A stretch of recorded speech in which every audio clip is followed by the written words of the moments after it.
लोगों ने जैसा कि बचपन से सुनते और पढ़ते आ रहे हैं। साथियों, आज तक हम लोग बड़े मुकाम को क्यों नहीं छुए, जो जीवन में चाहे वो चीज हासिल क्यों नहीं हुआ, उसके पीछे कारण एक ही कि हम लोग बिखरे हुए हैं। जो भी काम करते हैं वो सेल्फ करते हैं, यानी हम अपने सिर्फ 2 हाथों और 8 घंटे के उपयोग से ही करते हैं। वहां पे कोई एकता, कोई बॉन्डिंग नहीं बन पाती। लेकिन हम लोगों ने सुना है, जैसे कि आप पत्थर लेकर के मारिए कुत्ते को, तो कुत्ता क्या होगा? भाग जाएगा। और वही पत्थर जो है मधुमक्खी के छत्ते पे मारिए तो दौड़ा लेगी पूरा झुंड का झुंड।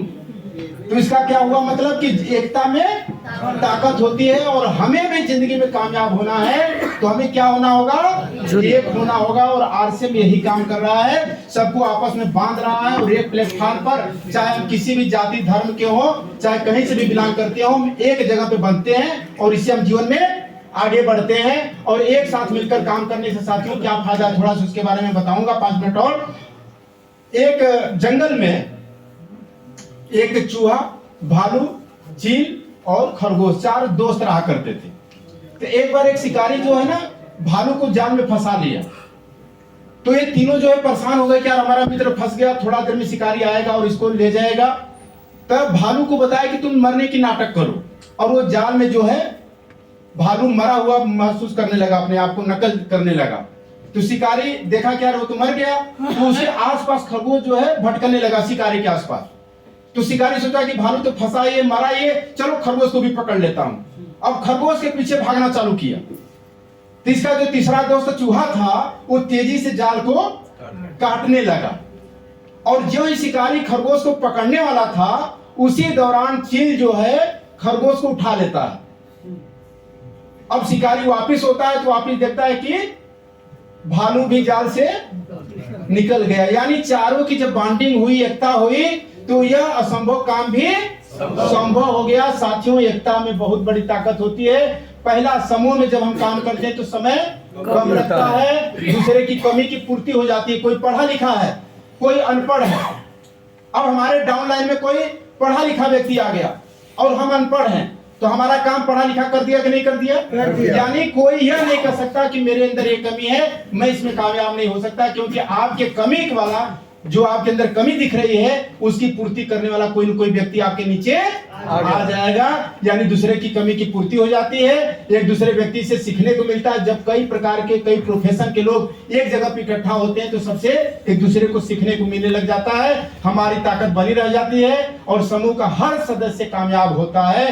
कोई यहाँ नाकामयाब नहीं, सभी लोग कामयाब होते हैं। साथियों, एकता की ताकत है। आप सब एक साथ मिलकर काम करने का अभियान है, इसलिए यहाँ पे कामयाबी की गारंटी। साथियों, बिजनेस पार्टनर कैसे बनाएं? अब हमें संगठन बनाना है, उसमें किन छोटी छोटी बातों का थोड़ा ध्यान दें।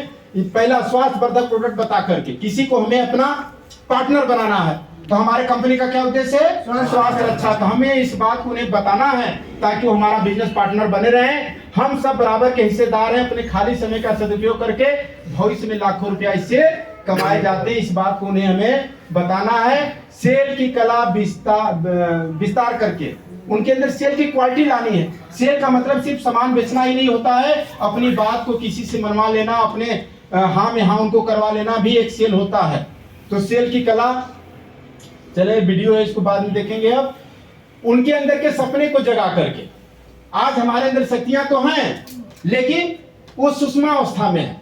हम लाख रुपए के आदमी हैं लेकिन हमें पता नहीं है। लेकिन आरसीएम में आने के बाद, इसके माहौल में रहने के बाद हमें अपने आप पे भरोसा होने लग जाता है। हमें पता चल जाता है कि हमारे अंदर कितनी शक्तियां हैं और उन शक्तियों का हम उपयोग करें तो जीवन में कहीं भी जा सकते हैं। यह चीज उनके अंदर जगाना पड़ेगा साथियों। और चालाकी से बात करने की कला सिखाकर, आज बहुत सारे लोग ऐसे बात करते हैं कि उनके ग्राहक बनने वाले होते हैं, लेकिन उनके बात की वजह से, उनके व्यवहार की वजह से वो उनसे दूर हो जाते हैं। जैसे अभी इसका काम लोग कर रहे थे, गए पड़ाव पर सामान लेने, तो पाइप लेना था पर्दे वाली, तो मांगा गया तो बोला ये हुआ कि भैया वो दीजिए, मजबूत वाला दीजिए, तो हल्का वाला है। क्या फांसी पे लटकना है क्या? अब सोचिए, अब वो क्या कर रहा है? अपने ग्राहक को बिगाड़ रहा। भाई कुछ सब दूसरा बोले होते, फांसी पे लटकना है क्या? अरे उसमें 3 क्वालिटी की आती है, ठीक है नहीं है कर दे भाई, सब नहीं है, अगले बार हम मंगा लेंगे। कह रहा कि फांसी पे लटकना है क्या? तो क्या क्या बात करने की शैली साथियों हमारे ग्राहक को बना लेती है, हमसे जोड़ लेती है।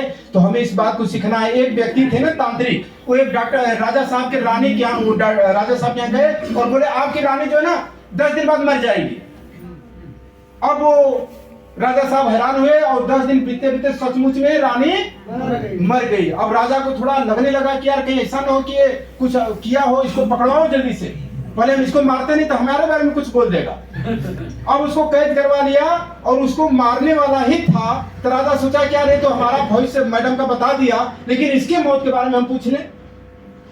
तो उससे पूछा कि बताओ तुम्हारी मौत कब होने वाली है। राजा जो है तांत्रिक से पूछा कि बताओ तुम्हारी मौत कब होने वाली है। तो वो तांत्रिक जो है बड़ी चालाकी से बात करते हुए उत्तर दिया कि राजा साहब आपके मौत से ठीक 2 दिन बाद हमारी मौत होने वाली है। यानी वो जानता था ये मरवा देगा, तो दूसरा कोई रास्ता नहीं था उसको बचने का। लेकिन एक चालाकी से किया हुआ बात, वो राजा को मजबूरी हो गई कि यार इसको यदि हम मरवा दिए तो 2 दिन बाद किसका नंबर आएगा। मैं सटीक बता रहा हूं उत्तर, छोड़ो इसको, हटाओ जल्दी। और तुरंत उसको क्या किया, आजाद कर दिया, छोड़ दिया। तो चालाकी से बात करना हमें सीखना होगा। जैसे घनश्याम सर हमारे बीच में फील्ड में जाते रहते हैं, एक दिन जो है बात करवाए एक मरीज से। मरीज से हाँ सर जी ये हमारे यहाँ फलाने भैया सर इनसे तरीके शब्द बात कर लीजिए। हम भी उधर रावटगंज में थे, हम कह दीजिए बात करें। अब वो आदमी फोन थामते, हाँ डॉक्टर साहब हम बहुत बीमार हैं, बीएचयू भी रेफर कर दिया, वो संतोष हॉस्पिटल भी डॉक्टर साहब भेज दिया, हम बहुत परेशान हैं, बताइए क्या करें। हम कह दीजिए घनश्याम जी को फोन। घनश्याम जी हम कहे जल्दी भागी वहां से, जल्दी भागी। महाराज कहाँ था, जेके बीएचयू रेफर कर दिया, वो रेफर कर दिया, तब तू चल देना, मतलब संभालने चल रही है उनको। तो हमें थोड़ा ध्यान देना कि हम किसको संभालने चले। इतना सीरियस कह रहे कि भागे भागा, हमें ध्यान देना कि कहाँ वर्क करना है। इस बात का साथियों हमें थोड़ा ध्यान देना, नहीं तो पता चलेगा कि कहीं वो अपशकुन अपने साथ में जुड़ जाए। तो चालाकी से बात करने की कला सिखा करके हम क्या करेंगे, अपना पार्टनर बढ़ाएंगे साथियों। इसके बाद अपने और अपने बिजनेस पार्टनर को उतना ही बोलने की कला सिखाना जितना उसके लिए जरूरी है। हम लोग कई बार गलती करते हैं। एक भाई साहब कोई कुर्सी छोड़ दे, भाई नौजवान उधर खाली भी है बीच में, आप बैठ जाइए इधर। तो हमें अपने लोगों को कितना सिखाना है। जैसे हम लोग क्या करते हैं कि कहीं फील्ड में नए साथियों के साथ मीटिंग हो रही हो, बात बताते हैं, तो सीनियर जो है अपनी आवश्यकता अनुसार जितना उनको चाहिए वहां तक बात बता करके वो छोड़ देते हैं। लेकिन जो हमारे साथ जो ले गए होते हैं हमको, उनके अंदर एक खुरबड़ी रहती है। सर जी वो बता दिए, सर जी अपना हो वाला सर एलटीआर सर हो ₹1,00,000 महीना सर कैसे आता है, करते नहीं करते भाई। आपका सीनियर सब जान रहा है, लेकिन उनको जितना लगा कि ये व्यक्ति उतना ही झेल सकता है तो उतना बता करके वो छोड़ दिया। लेकिन आप तो भी नया है, सर जी खोदते हैं पीछे, सर जी हो। तो हमें इस बात को क्या करना पड़ेगा, सीखना है और लोगों को भी सिखाना है। जैसे 1825 में बात करने का कहा कितना बोलना चाहिए, ध्यान दीजिए। 1825 में, हाँ इधर ध्यान दीजिए, 1825 में निकोलस नाम का एक व्यक्ति रसिया का राजा बना। तो राजा बनते ही काफी विद्रोह पैदा हो गया। मंजू मैडम खड़े हो जाइए, एक बार खड़े हो जाइए। तो गाना सुना दीजिए, वहां एक माइक पहुंचवाइए, गाना सुनाए वहां से। तो इधर ध्यान जो